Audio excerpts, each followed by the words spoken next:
तो स्वागत है आप सभी का इस प्यारे से यूट्यूब चैनल थिंक प्लस में, जहां पर आज हम लोग बात करेंगे पांचवा चैप्टर के बारे में, जो कि समांतर श्रेणी है, अर्थमेटिक प्रोग्रेशन। इसमें जितने भी इम्पोर्टेंट क्वेश्चन बनते हैं उनका आज हम सॉल्यूशन देखने वाले हैं और परीक्षा में हम उम्मीद करते हैं कि आप लोगों से एक भी सवाल इस चैप्टर से नहीं छूटेगा। और हाँ, आप लोग इस वीडियो को पूरा अगर देख लीजिएगा तो जरूर कहिएगा कि जी सर आपने बिल्कुल सही पढ़ाया है, और जाएंगे परीक्षा में ना तो मतलब क्या बोले, गर्दा उड़ा देंगे, गर्दा उड़ा देंगे। तो चलिए इस वीडियो को ध्यान से देखिएगा, बहुत ही मजा आने वाला है। तो कॉपी और कलम लेकर के बैठ जाइए, ठीक है। और बीच बीच में स्क्रीनशॉट भी आपको लेना पड़ सकता है तो ले लीजिएगा, वो अपने अनुसार से देख लीजिएगा। तो अब बिना समय को गंवाए वीडियो को शुरू करते हैं। तो यहाँ पे सबसे पहला जो प्रश्न है वो कुछ इस प्रकार का है। प्रथम 1000 घन पूर्णांकों का योगफल ज्ञात करें। अब ऐसे प्रश्न जो है ना परीक्षा में बार बार पूछा करते हैं, बार बार पूछते हैं, ठीक है। और ये प्रश्न में भी एक बार पूछा हुआ है, 2015 के कंपार्टमेंटल एग्जाम में पूछा हुआ है। तो इस प्रश्न को देख लेते हैं, बहुत ही इंटरेस्टिंग सवाल है। 1000 का जो है 1000 घन पूर्णांक है, ठीक है, वो भी लगातार है। प्रथम कहने का मतलब 1 से शुरू हो रहा है और 1000 पर जाकर क्या हो जा रहा है, खत्म हो जा रहा है। तो इनका जो है योगफल ज्ञात करना है, ठीक है। तो चलिए इसके बारे में हम लोग देख लेते हैं। तो यहाँ पे सबसे पहले एक श्रेणी बनाएंगे, ठीक है। तो यहाँ पे लिखेंगे प्रश्नानुसार श्रेणी, ठीक है। क्या लिख लेंगे, प्रश्नानुसार श्रेणी। क्या बनेगा, 1 2 3 4 5 ऐसे ऐसे करते करते कितना तक जाएगा, यहाँ 1000 तक जाएगा। बात क्लियर। यानी कि यहाँ पे प्रथम पद जो है 1 है और अंतिम पद जो है 1000 है, ठीक। अब इस सबको जोड़ना है, 1 को और 2 को जोड़ेंगे तो 3, 3 को जोड़ेंगे तो 6, फिर 6 4 10, 10 5 15, इस तरह से कितना तक जोड़ना है, 1000 तक जोड़ना है। अब आप ही बताइए, काफ़ी ज़्यादा टाइम लगेगा कि नहीं लगेगा? बिल्कुल लगेगा। तो इसके लिए जो है हम लोग प्रयोग करते हैं, एक यहाँ पे देखते हैं तो गुण आता है। क्या गुण आता है, यहाँ पे देखिए गैप जो है सेम है। 1 और 2 के बीच में गैप कितना है, 1 का है। 2 और 3 के बीच का गैप कितना है, 1 का है। 3 और 4 के बीच का गैप कितना है, 1 है। और यहाँ पे 4 और 5 के बीच का गैप कितना है, 1 है। इसी तरह से हर एक 2 पद जो लगातार है उनके बीच का जो गैप है वो 1 है, ठीक है, ध्यान रखेंगे। अब इस गैप जितना आ रहा है ना, इसी को हम लोग डी बोलते हैं। क्या बोलते हैं, डी, यानी कि सार्व अंतर बोलते हैं या सर्वांतर बोलते हैं, ठीक है। तो यहाँ पे समझिए, सबसे पहले एक श्रेणी बना, ठीक है। अब सबका गैप जो है सेम है तो हम कहेंगे कि समांतर श्रेणी में। किस श्रेणी में, समांतर श्रेणी में। तो इसको जो है हल करेंगे तो सिंपल सा देखिए, यहाँ पे लिखेंगे चूंकि प्रथम पद a इज इक्वल टू जो होगा वो कितना होगा, 1 होगा। यानी कि श्रेणी का जो पहला पद होगा उसी को हम लोग प्रथम पद बोलेंगे। तो पहले पहले क्या है, 1 है तो 1 लिख लिए। उसके बाद निकालेंगे सार्व अंतर, ठीक है। सार्व अंतर इसका जो है वो डी से सूचित करते हैं। डी जो होता है वो A2 माइनस में A1 होता है। कहने का मतलब दूसरा पद में से पहले पद को घटा लेते हैं तो जितना आता है उसी को हम लोग सार्व अंतर बोलते हैं। तो यहाँ पे दूसरा पद जो है वो 2 है, तो 2 में से यहाँ पे पहला पद यानी कि 1 को माइनस कर लेंगे तो यहाँ पे 1 आ जाएगा। तो यहाँ पे फर्स्ट टर्म जो था वो 1 था, सेकंड टर्म जो था 2 था। तो 2 में से 1 को माइनस किए तो 1 आ गया। यानी कि यहाँ पे डिफरेंस जो है, डिफरेंस दोनों के बीच का वो कितना आ गया, 1 आ गया। बात क्लियर। अब यहाँ पे समझते हैं अंतिम पद जो है वो कितना है, अंतिम पद इज इक्वल टू, अंतिम पद इसको हम एल कहते हैं या AN से सूचित करते हैं। तो ये जो है 1000 है, ठीक है। इसके बाद एक और टर्म आता है वो है पदों की संख्या। क्या चीज़, पदों की संख्या। अब इसको जो सूचित करते हैं वो है क्या चीज़ से, n से सूचित करते हैं। अब देखिए 1 से लेके 1000 तक है तो इसमें कितना पद होंगे, 1000 पद होंगे। सिंपल सा बात है। यानी कि इसमें पदों का जो संख्या है वो 1000 होगा। यानी कि जो टोटल जितना संख्या तो गिनिए 1 2 3 4 ऐसे गिनते जाएंगे तो 1000 तक है ना, तो टोटल कितना हो जाएगा, 1000 हो जाएगा। सिंपल सा। तो यहाँ पे अब ये जो है इस श्रेणी है समांतर श्रेणी में, तो समांतर श्रेणी का जो है योगफल जो होता है क्या जो होता है, ठीक है। तो आप लिखेंगे अतः प्रथम 1000 घन पूर्णांकों का योगफल, पूर्णांकों का योगफल, इसको सूचित करेंगे एस 1000 से, ठीक है। कहने का मतलब है 1000 पदों का सम मतलब योगफल। ई होगा जो है n/2 इंटू में a प्लस an के बराबर होगा। बात समझ में। या एक और सूत्र इसका होता है n/2 इंटू में 2a प्लस में n-1 इंटू में d। ठीक है, ये दो को सूत्र होता है सम ज्ञात करने के लिए। ठीक है, अगर कोई श्रेणी जो है समांतर श्रेणी में, ठीक है, यानी कि हर एक जो दो को पद है उसका गैप जो है सेम है, ठीक है, एक समान आ रहा है, तो उसको बोलते हैं समांतर श्रेणी। अब ऐसे जो है इन सभी पदों का योगफल अगर ज्ञात करना हो तो उसके लिए हमारे पास दो को सूत्र होता है। ठीक है, तो दो को सूत्र में से देखिए यहाँ पे एगो n है, एगो a है, फिर यहाँ पे n है, फिर यहाँ पे d है, यानी कि इसमें तीन को चीज का पता होना जरूरी है। एक n का मान और इसमें a का मान है, यहाँ पे d का मान। तो देखिए n का मान हम लोग को पता है, a का मान भी पता है और d का भी मान पता है, यानी कि तीनों मान हम लोग को पता है, तो हम लोग इस सूत्र से भी इसका मान ज्ञात कर सकते हैं। लेकिन यहाँ पे एक और शॉर्टकट वाला सूत्र होता है, यहाँ पे देखिए n/2 इंटू में a प्लस a, यानी कि एगो n एगो पहला पद है फिर एगो अंतिम पद अगर ज्ञात हो जाए तब भी हम इसको ज्ञात कर सकते हैं। तो यहाँ पे देखिए पहला पद और यहाँ पे अंतिम पद और यहाँ पे n का मान भी हम लोग को पता है, यानी कि तीनों का मान पता है, तो हम लोग इस सूत्र से भी ज्ञात कर सकते हैं। ठीक है, तो अब आप लोग पूछेंगे कि अगर इस सूत्र से बनाना था तो d का मान हम लोग क्यों ज्ञात किए? तो d का मान ज्ञात किए सिर्फ और सिर्फ इसको समझाने के लिए।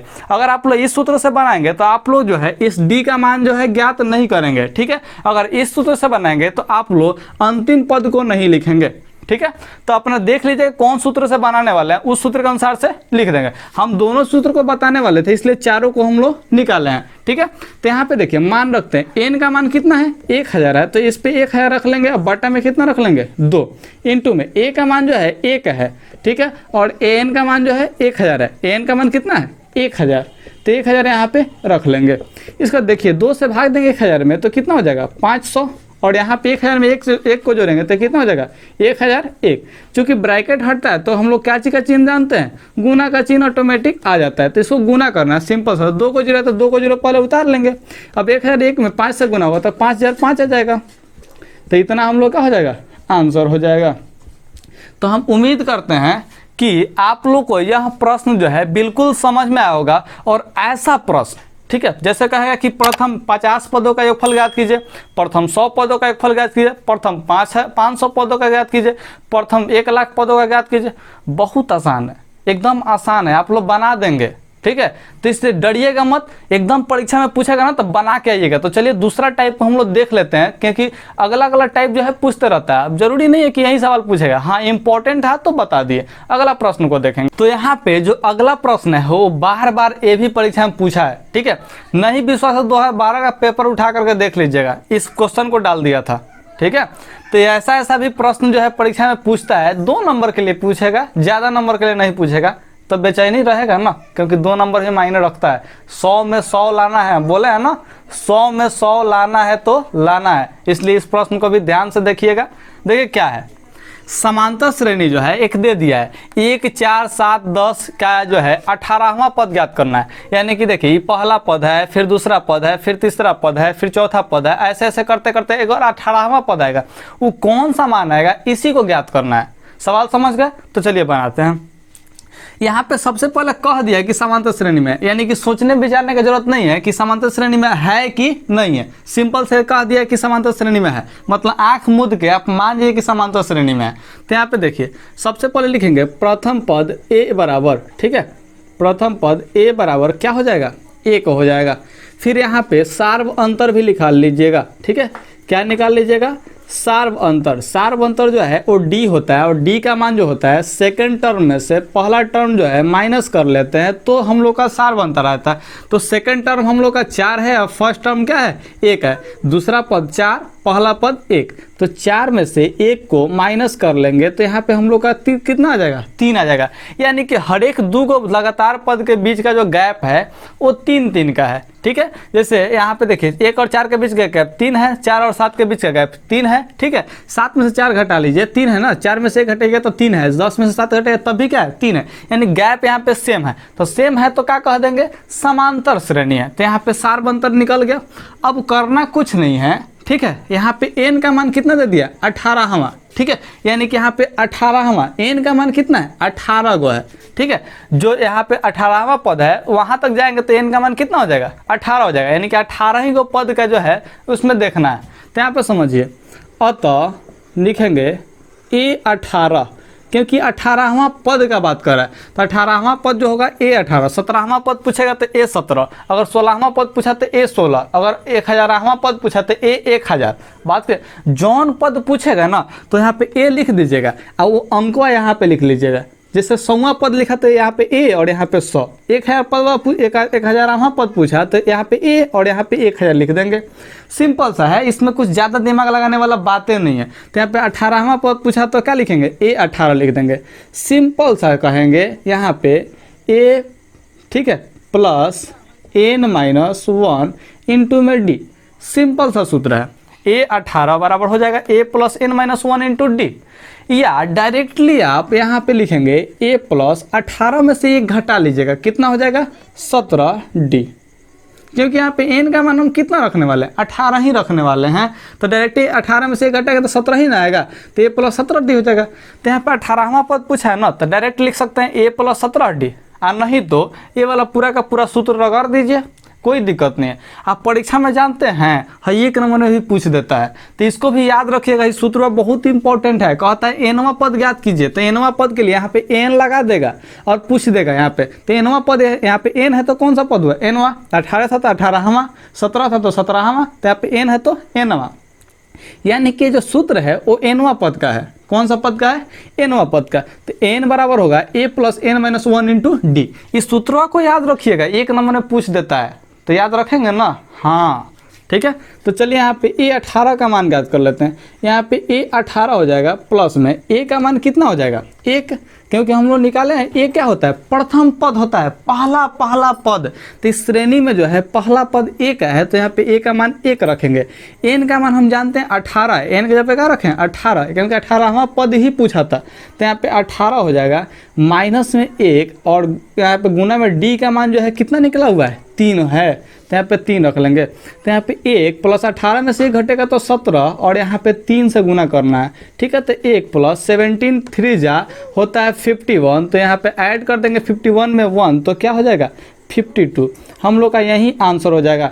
या अगर ए वाला सूत्र अप्लाई किए होते तब भी क्या आता है, ए का मान 1 प्लस 17 और यहाँ पे डी का वैल्यू जो है 3 हो जाएगा। तो यहाँ पे 1 प्लस 17 3 जा 51, तो यहाँ पे कितना हो जाएगा 52 हो जाएगा। तो इस तरह से भी कितना आता है 52 आता है। लेकिन हम ज़्यादा प्रीफर करेंगे इसको बनाने के लिए। ये कहाँ बनाइएगा, ऑब्जेक्टिव में अगर ऐसा पूछ दे कि 18वां पद क्या होगा, 4 गो ऑप्शन दे दे, फटाक देकर बना दीजिएगा, ज़्यादा सोचना विचारना नहीं है, डायरेक्ट बनाइएगा। हाई डी जो है लिखिएगा मत, डायरेक्ट माइंड में रख लीजिएगा। 4 में से 1 घटेगा तो 3, यानी कि डी का मान 3 रखना है, और ए का मान क्या रखना है 1, यानी कि सब नहीं लिखना है, ये भी नहीं लिखना है, और ए वाला सूत्र भी नहीं लिखना है। डायरेक्ट पहला पद और जौन पूछा उसमें से 1 घटाइए, फटाक देकर ये दोनों घटा करके सारा बंतर निकाल कर गुना कर लीजिए। तो यहाँ पे 17 आएगा, और यहाँ पे गैप कितना है 3, तो 17 3 51, पहला पद कितना है 1, तो 51 में 1 जोड़ देंगे तो 52। ऑब्जेक्टिव में ऐसे बनाना है। और 2 नंबर में पूछ देगा ना तो ऐसे बनाइएगा, 2 नंबर का 2 नंबर आएगा। यहाँ पे आंसर आप लोग का हो चुका है। तो चलिए अब अगला टाइप जो है देख लेते हैं, बहुत ही मज़ेदार क्वेश्चन है, जरूर देखिएगा। अब ये देखिए, ये जो सवाल है ना, इहो मतलब कि वही टाइप है जो अभी सवाल बताए थे ना, उसी टाइप का है। लेकिन इसमें क्या किया है ना, देखिए है 10 बड़का दे दिया, फिर घटा के 7 दे दिया, फिर घटा के 4 दे दिया, और उसमें क्या था बढ़ते क्रम में था, इसमें था घटते क्रम में। तो डरिएगा मत, तो वैसा ही बनेगा। देखिए 30वां पद ज्ञात करने के लिए कहा ना, तो हम लोग जानते हैं यहाँ पे A 30 होगा, 30वां पद इसी को ना कहेंगे। इसको लिखेंगे क्या A प्लस 29D, यही ना लिखते हैं, क्योंकि को घटा के लिख लेते हैं। सिंपल सा। ऑब्जेक्टिव में पूछा होता है, क्या चीज़ में पूछा होता है ऑब्जेक्टिव में। तो यहाँ पे पहला पद जो है क्या दिख रहा है 10 दिख रहा है, ठीक है, और यहाँ पे AP का है, ठीक है, क्या कहा है AP। इसका मतलब होता है अर्थमेटिक प्रोग्रेशन। इसका मतलब यही हुआ कि समांतर श्रेणी, यानी कि इस श्रेणी को कहा है कि AP में, यानी कि समांतर श्रेणी में है, ठीक है। और ज़्यादा सोचिएगा मत, डायरेक्ट D का मान निकलेगा। ये देखिए 29 है, D का मान निकालने के लिए हम लोग जानते हैं कि दूसरा पद में से पहला पद को घटाते हैं, यानी कि दूसरा पद 7 है और पहला पद 10 है, तो 7 में से 10 घटाएंगे तो -3 ना होगा जी। हाई देखिए 7 में से 10 घटेगा तो देखिए तो -3 आएगा ना। ये वाला तो कैलकुलेशन आप लोग जानते हैं, अरे आप 10वां क्लास में है, जरूर आता होगा, ठीक है। तो यहाँ पे देखिए -3 हो गया। अब यहाँ पे देखिए 10 प्लस 29 3 87 होता है, तो 87 रख लेंगे। लेकिन ये देखिए प्लस में माइनस से जब गुना होगा तो ये प्लस नहीं रहेगा, माइनस हो जाएगा, ठीक है। और यहाँ पे प्लस है, यहाँ पे माइनस है, तो क्या होगा, घटेगा। तो घटेगा किस में से किसको, बड़ा में से छोटा घटेंगे, तो 87 में से 10 घटेगा तो 77, और चिन्ह किसका आएगा, माइनस का, तो यहाँ पे माइनस लगा लेंगे। तो ऑब्जेक्टिव में जो आंसर अगर मान लो कि ऑप्शन जो दिया रहता है उसमें उस -77 दिया रहता है, चाहे ए में दे दे, चाहे बी में दे दे, चाहे सी में दे दे, चाहे डी में दे दे, जौन में दिया रहेगा ना उसी में से क्या कर देंगे, टिक आउट कर देंगे। लेकिन टिक आउट करने के लिए नहीं मिलेगा, OMR शीट जो है, ठीक है, उसमें आपको क्या करना पड़ेगा, गोला यानी कि सर्कल जो है उसको भरना पड़ेगा। तो आप लोग भर लीजिएगा। फिलहाल देखिए कि 2 नंबरिया में कैसे बनाएंगे। तो सिर्फ वैसा ही हम लोग जानते हैं कि प्रथम पद ए होता है वो कितना हो जाएगा 10, सारवंत जो डी होता है वो A2 में से A1 को घटाने पर आता है, और A2 का मान जो है 7 है और A1 का मान 10 है, तो ये कितना आएगा, -3 आ जाएगा। इसलिए A30 का जो मान होगा कितना हो जाएगा, यहाँ पे समझिए हम लोग जानते हैं कि an बराबर होता है a प्लस n-1 इंटू में d, या यहाँ पे a और 30 रखेंगे, n का मान कितना रखेंगे 30, क्योंकि 30वां पद का है। a का मान हम लोग जानते हैं 10 है, ठीक है, प्लस n माइनस में n का मान यहाँ पे कितना रखना है 30 रखना है, तो 30 माइनस 1, और d का मान कितना है -3 है। हम जानते हैं कि जब 2 को लगातार चिन्ह है तो बाद वाले को क्या कर देंगे, ब्रैकेट में रखेंगे। ये वाला बात भूलिएगा मत, पढ़ रहे हैं तो याद रखिएगा, ठीक है। तो 10 प्लस 30 में से घटेगा तो 29, और 29 में कितना से गुना करना है, -3 से। तो ये देखिए 10 आई प्लस माइनस कितना, -29 दिया 87, तो यहाँ पे कितना हो जाएगा, 87 में से 10 घटेगा तो 77, लेकिन ये किस में आएगा, माइनस में। यही तो आंसर हो जाएगा। तो 2 नंबरिया में ऐसे बना लीजिएगा। ऑब्जेक्टिव है तो ऐसा मौखिक कीजिएगा, कैसे 29 दिया 87, 87 में से 10 घटेगा तो -77 हो जाएगा, आपको तो पता ही है, ठीक है। तो ये वाला काम जो है क्या कीजिएगा, माइंड में कर लीजिएगा, डायरेक्ट आंसर मार दीजिएगा। ये बनाइएगा मत, क्योंकि बनाइएगा तो टाइम लगेगा, तो दिमाग थोड़ा सा तेज कीजिए लो, ताकि खूब से अच्छा से बनेगा।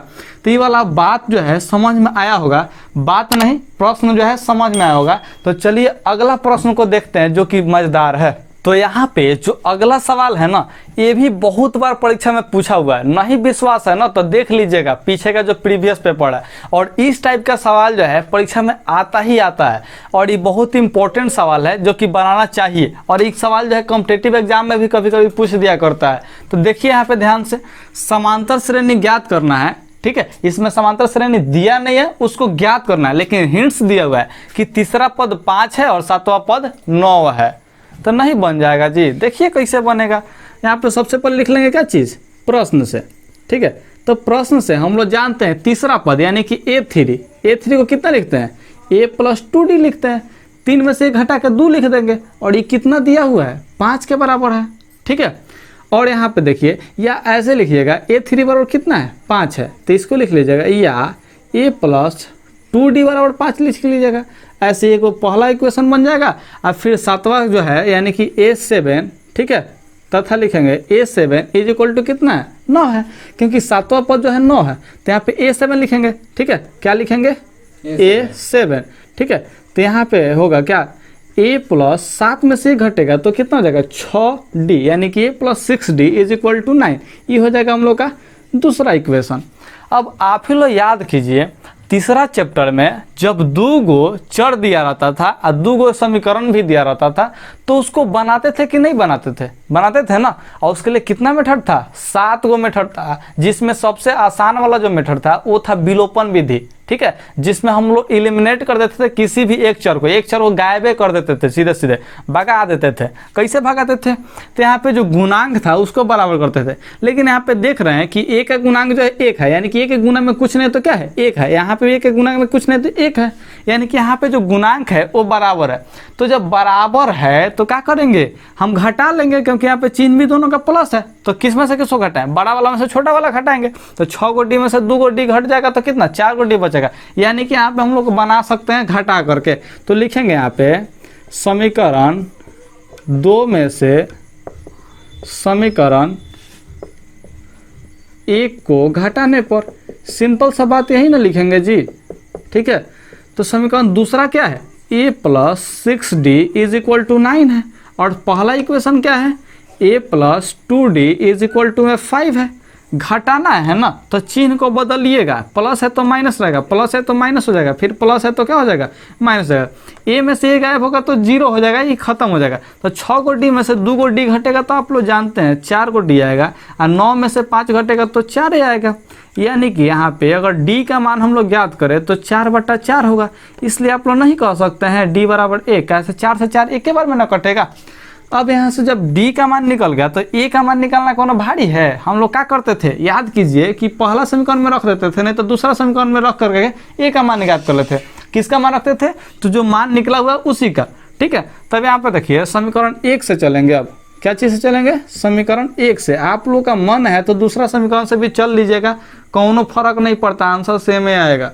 तो यहाँ पे a + 2d = कितना दिया हुआ है, 5 दिया हुआ है, यानी कि 5 दिया था। a + 2 और d का मान कितना दिया है, 1 यहाँ पे आया हुआ है तो 1 रख लेंगे, = में 5। या a + 2 × 1 करेंगे तो 2 = में 5, या a = क्या हो जाएगा 5 और माइनस में 2 हो जाएगा क्या, इसलिए a = कितना हो जाएगा 3 हो जाएगा।